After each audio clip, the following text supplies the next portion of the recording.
Sorotan lain, Saudara, Menteri Pariwisata dan Ekonomi Kreatif Sandiaga Uno memastikan pariwisata Indonesia aman, nyaman, dan menyenangkan pasca KUHP disahkan oleh DPR. Saat ini pihaknya berkoordinasi dengan pelaku industri pariwisata untuk memastikan pariwisata berjalan lancar. Selain berkoordinasi dengan penegak hukum dan pelaku industri pariwisata, Menparekraf juga mencari solusi agar kekhawatiran wisatawan bisa diantisipasi. Sandiaga menambahkan Indonesia sangat menghormati ranah privat dari wisatawan sehingga kegiatan pariwisata mereka tidak akan terganggu. Selain itu, Sandiaga juga menyebut tidak akan ada perubahan berarti dari pemberlakuan KUHP yang baru di sektor pariwisata dan ekonomi kreatif. Langsung di pasar-pasar utama kita, terutama Australia, dan per Jumat malam tidak ada pembatalan yang signifikan. Jadi saya garis bawahi, belum ada pembatalan yang signifikan. Dan dari hasil pantauan kami di dua bandara utama kita, Jakarta dan Sebelumnya, Saudara, ada 3 pasal di KUHP yang baru disahkan DPR yang dianggap kontroversi di sektor pariwisata. Ketiga pasal itu adalah pasal 411 tentang perzinahan, di mana pasal ini dapat membuat calon wisatawan asing khawatir melancong ke Indonesia. Selanjutnya, Saudara, pasal 412 yang menyebutkan setiap orang yang melakukan hidup bersama sebagai suami istri di luar pernikahan akan dipidana paling lama 6 bulan. Terakhir, pada pasal 424, Saudara, tentang minuman dan bahan yang memabukkan. Pasal ini dianggap bisa menyasar wisatawan asing, pengusaha, hingga pelayan bar.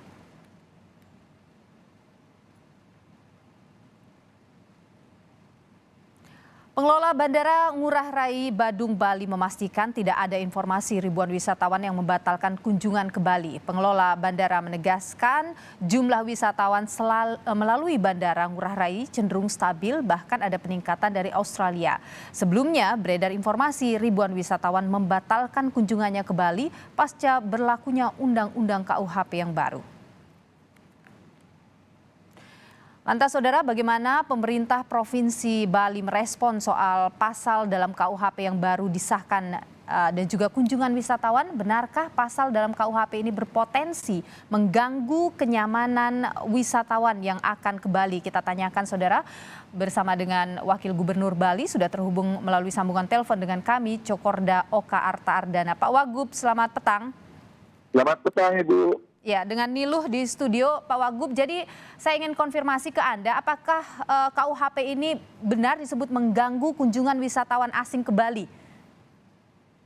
Ya, setahu saya memang ini kan beritanya memang viral heboh di luar negeri. Itu kelihatannya pemahaman mereka terhadap pasal-pasal tersebut belum utuh. Oke, tapi benar Pak, ini mempengaruhi wisatawan di Bali, utamanya adalah dari Australia, benar? Sampai sekarang tidak. Bahkan kalau kita melihat kunjungan wisatawan berapa hari terakhir sebelum ditetapkannya KUHP tersebut disahkannya tanggal 6 yang lalu, nah itu kunjungan wisatawan ke Bali masih sekitar 10.000, 10.300. Sekarang sudah sampai 11.400, meningkat malahan. Jadi saya kira tidak benar kalau dikatakan bahwa dengan ketok palunya, dengan disahkannya KUHP tersebut, kemudian menurun kunjungan wisatawan ke Bali.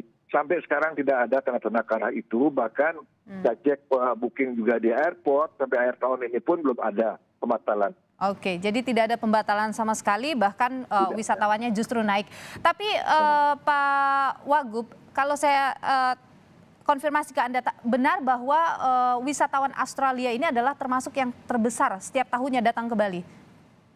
Iya, betul. Kalau dulu ada Cina lagi satu, antara Australia dan Cina ini biasanya selalu menduduki ranking 1, 2, 1, 2, dan seterusnya.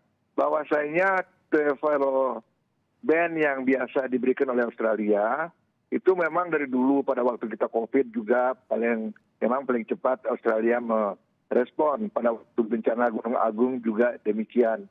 Nah, sekarang juga saya lihat seperti itu.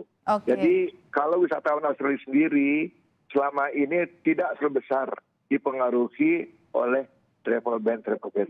Oke, Pak Wagub, tadi Anda menyebutkan soal bahwa hal ini karena ada miskomunikasi, ada yang belum dipahami oleh negara-negara lain soal KUHP kita. Lantas apa yang pemerintah Bali lakukan untuk bisa memberikan pemahaman mereka? Apakah ada komunikasi dengan konjen-konjen yang misalnya ada di Bali? Ya, kebetulan berapa hari yang lalu pada waktu Bali Demokrasi Forum, saya hadir di sana dan bertemu dengan beberapa konjen, dan saya juga bertemu dengan Dirjen Kementerian Luar Negeri menyampaikan hal tersebut. Ini kan sudah ada klarifikasi, menjelaskan persoalan atau menjelaskan substansi dari pasal-pasal tersebut.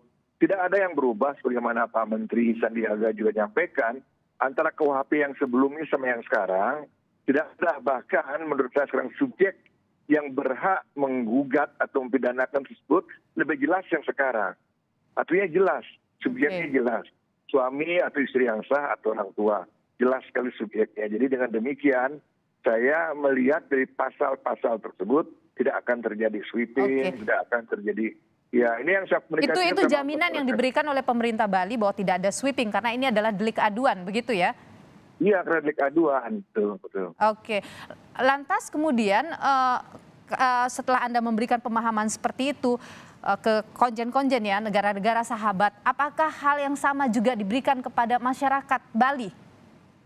Ya, masyarakat Bali khususnya ini yang paling cepat, yang paling khawatir kan pelaku-pelaku pariwisata, khususnya asosiasi pariwisata yang tergabung di bawah GIPI Bali itu ada 9 asosiasi pariwisata.